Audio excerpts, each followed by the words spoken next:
Hi guys, Günther Fellinger again, Pax Europiana. Walking to my next meeting, I have to explain more about federalism and why it's important, why federalism matters, and why federalism is really the answer to war and leads to unity and is very important. Because federalism, I understand, has a very bad reputation in the ex-Yugoslavian and ex-Soviet countries. And I will explain what it means, what I mean, what European federalism means, American federalism.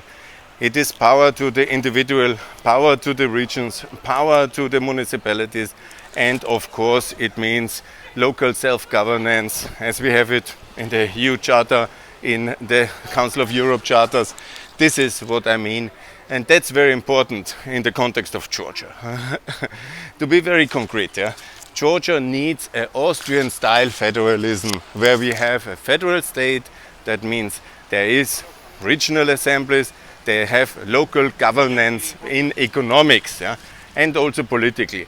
They can do the international agreements like Steiermark, like for example Maine in America, and that's very logical, that's very much needed, and that's very important.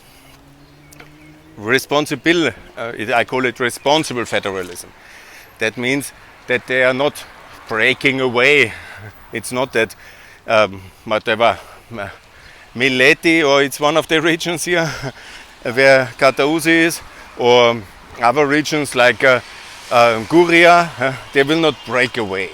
If you do it responsible, like in Steiermark, Vorarlberg, Tirol, they will feel empowered. And that's economically so important, first of all, to have competition for investment between the regions, but also that you have this responsibility for local infrastructure, local economic development, local agricultural development, local land use management. This must be in the hand of the local government, of the regional government, and that's very important. They must also have a say on the national level, yes, like in the second chamber, to control the national government, but not to block it. Russian federalism, they always propose this concept as well for Donbass or for the other regions. They want to always to block the Western integration via the regions. That's not what Vorarlberg can do. That's not what federalism is meant to do. Federalism is a positive concept. It's very important in economic development, in political development, in the development of a society towards a responsible European society. Because everybody is then included. That is all land, all people. There is the contrary of socialist centralism. Because here, this country, in the post-socialist context of the Soviet Union, Tbilisi, it's okayish. I'm not so enthusiastic these days like I was in Chisinau, but it is also far from perfect, but it's of course much better than in Kataouzi and in other regions. I will see more. But then these centralist tendencies are very harmful and they must be fought in politics and in economics. That's extremely important. But in the context of Georgia and Ukraine, and also Moldova, it's even more important in the context of national unity, because here the role model of the German unification is absolutely vital to learn and to study, because a federal Germany then has decided, as a federal state it was constituted by American federal experts, constitutional experts. The basic law, the constitution of Germany, is very much inspired by American federalist thoughts. And they have then done that, and that was so essential for the success of Germany, where at that time it was only 12 länder. They had powers, they were working successfully on a competitive federal modern American basis together, and that was very much key to the prosperity and the success, which then led to unity. Why? Because the socialist, centralist system of the GDR was falling. And of course, EU unification, NATO played all a vital part. But together with federalism, with the economic success, it was then very successful, Western Germany. And then you have to add the way the German unity was organized. It was that the regions joined the existing federal state. So here comes what I say for Georgia and for Ukraine, for the sake. We have lost 2 regions for whatever reasons. I don't want to go in the Abkhazia case. There is an ethnicity struggle.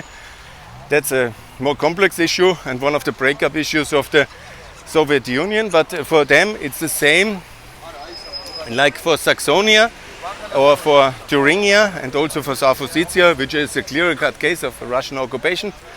But both are Russian occupied, and no doubt about that. Yeah. But whatever the status of Abkhazia and of South Ossetia now, it's very logical in the moment when there is freedom in Russia after the fall of Russia, and it will come. There must be then the moment where they simply can join a federal Georgia on the role model of federal Germany. And here the logic is absolutely clear. You transform into a federal Georgia. There is then already spaces in the assembly for federal, for new regions, and they basically have empty seats now. And then one day they might join and might see it's very attractive to be in such a successful NATO, EU and Euro state, like Georgia should be. Because that's then basically the attractive offer. You say, hello, we are here.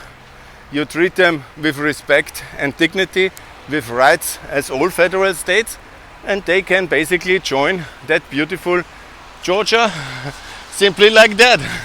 Like Thuringia, like Saxonia have done in the unification treaties of 1990. Or they don't do that. That is their choice, because there will be no reconquest of no regions. I tell it also to my Ukrainian friends. Nobody in the West will support a military reconquest in Crimea, and even if the military potential would be there. No, that must be economically and institutionally solved. Yeah? There must be one day, after the fall of Putin and the breakup of Russia and the crisis of Russia to come, which certainly will come, there must be then the process like this. In these regions, there will be a UN supervised vote. Do they want unification? And they will all be very happy, because at that moment Ukraine should be, and Georgia and Moldova should be already in NATO, EU and the Euro. So they will be much richer. Then the people have the choice. Do we stay with failed disaster Russia? Do we claim independence as very tiny statelets? Or do we want to be in EU, NATO, Euro, Europe as part of federal Ukraine, federal Georgia, federal Moldova? I mean, I think my logic is impeccable. And it's not my logic. It's not Günther Fehlinger has invented federalism and is talking in his funny German English here in Tbilisi about this. No, it's an American, European concept of federalism. This is how we organize our states. This is how Austria is organized. This is how Germany is organized. This is how the United States of America are organized. And there are bigger political or economic or institutional thinkers than me who have invented all these concepts.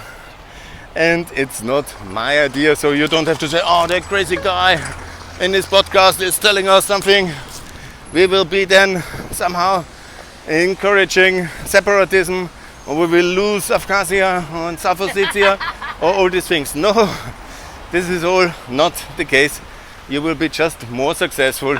You will be much more successful, and with such reforms and the attached necessary reforms of the institutions, you will be much more European, and it's much more easier for me to say and to sell Georgia to the other Europeans, saying, you are so good on human rights, you are so good on peace and prosperity, you are so successful in all these efforts that you really should be full member of the European Union, which, by the way, is a federal European Union, and which, by the way, is granting EU member states a lot of power and rights. And one of the struggles inside the European Union at the moment is, of course, how to organize this power. Each EU member states you have, because basically you're sitting in the European US style Senate. You come together with all the other heads of states and decide, for example, as they now decide in June, about sanctions, about war and peace in Europe. No, we don't wage war, but about the response to that and about new accession. And you have a veto power. So it's extremely powerful position to be member of the European Union for a country of Georgia, and I'm absolutely in favor of that. But it's absolutely necessary to show that you are institutionally ready.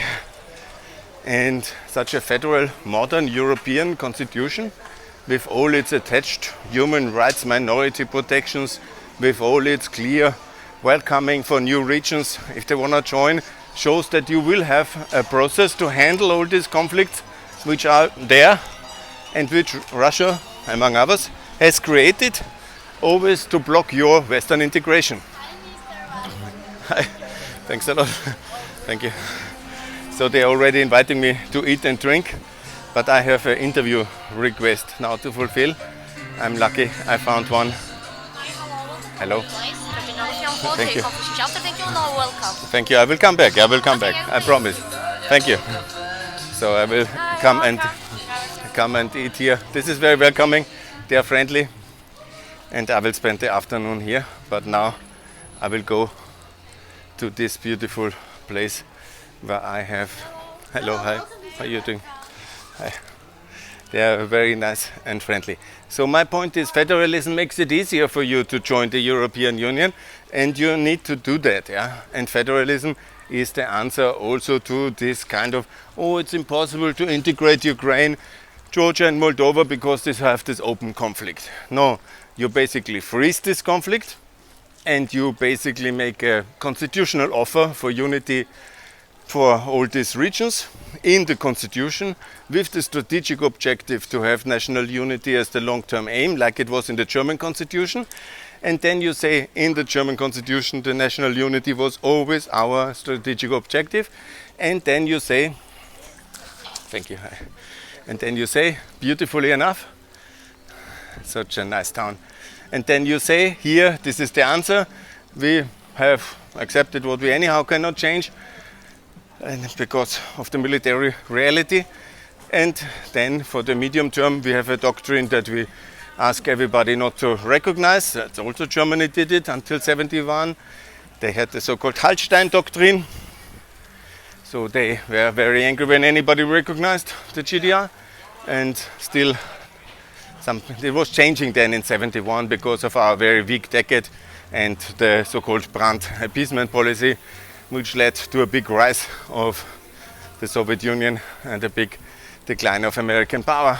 And we paid 20 years very dearly, 10 years, 15 years, until the final breakup was starting with Gorbachev because of their mega disaster in Afghanistan and the oil glut and many other policy changes which we successfully implemented, or not me, but the West.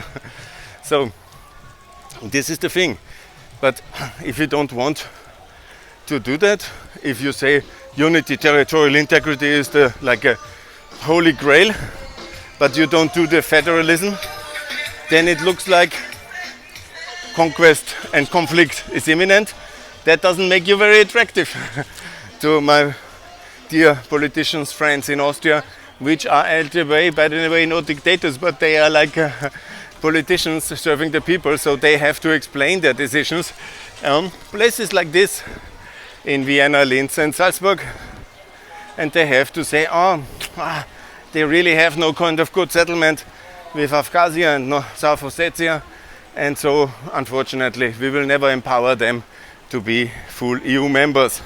We give them maybe a candidate status, but they are anyhow not ready for anything decent, and so let's better wait for another 25 years until Putin is like a mummy and lies next to Lenin, and maybe then there will be better times. And I think we can be a bit faster with the reforms I propose in this podcast for Georgia, and by the way for all other countries. I think we can be by 2029 in the European Union. hello Georgia would be good. I think it's a much better way to do these things, and we will be much more successful. And it's much nicer for the young people here of Georgia to be in the European Union, to my best knowledge. For the young, for the old, for the farmers, for the workers, for the businessmen, for the investors, for the international investors, for the donor community, for the European taxpayers, for the peace in Europe. It's much better if Georgia is in the European Union. And federalism and the federal constitutional reform is the answer to that issues. And that was my small explanation for federalism and how it is. And here you see this beautiful street. It's a bit like Muslim Shuri. Here again, that would be easily to pedestrianize. They do some other streets, but they miss it on the bigger streets, and that would be of course really very good. But that's a topic for a different podcast. It's also my hobby, European, because European thinking, in a way, it's also ideology, like the Soviet communism. They have also, it is also European. What I want to say is that the European thinking, federalism and freedom and solidarity is based on individual rights and property rights. That's the origin of all these things. Is also then expressed in cities. Do you make cities like for tank parades and for collective communities, or do you make cities for pedestrians, people sitting in coffees, for various offers, for different segments, a usable city, a consumer and citizen-friendly city, because that's the origin of Western capitalism, the individual fighter sharing values, the individual farmer. If you go back in the Greek philosophy, that's the whole idea of Western civilization, the individual ready to share on a free will his time, effort, readiness to fight, to vent, to work, to invest, based on mutually agreed common regulation. That's the basis of the Western model, and that's the basis of our successful civilization. And then you have, of course, the Soviet alternative, which was trying to do everything different and much worse, and has resulted in the big disaster we had to face in the last years. So basically that's the story here, and now I'm heading to this beautiful coffee where I started my morning tour. I made some good videos, some good tweets, some statements. I think I covered a lot now here with federalism. Of course that's a complicated topic, I took more time, but I explain again. It's important to recognize Kosovo, adopt the euro, do a constitutional reform towards federalism, and also to show fully that you are aligned with the European foreign policy on Russia, because again, we don't join you, you join us. There's clarity in that one, I think, and then it means something. That means that we have to work together, but the enlargement process is basically an adoption process, and this adoption process should be done fast and effective. And with the police, I don't cross here, otherwise they were so good. Anyhow, so adopt the European regulations fast, adopt the euro and join the European Union, and do the necessary reforms also constitutionally. That's the main message, and federalism is the answer for economic and for political reasons, as I have outlined now, I think, very conclusively. Now my first tour here of the first day in Tbilisi is over. I will do a small interview now, and I will be back with more reform items from Pax Europiana here, from beautiful Tbilisi. And thanks a lot for watching, and more to come in the coming days from this very beautiful town and this very beautiful day. And I'm happy it's no longer raining like yesterday. It was a disaster when I arrived. It was so heavy rain, but now the weather is fine, ideal conditions for podcasting outside, and I'm very happy to show you Tbilisi and to walk and talk you through the political reforms and through the economic reforms. I will maybe do a bit more on economic reforms in the afternoon in order to have a variety of topics covered while walking and talking through this beautiful city. Thanks a lot for watching. More to come from Pax Europiana. This one is closed. I think I will go to that one. Thanks a lot. All the best. Bye.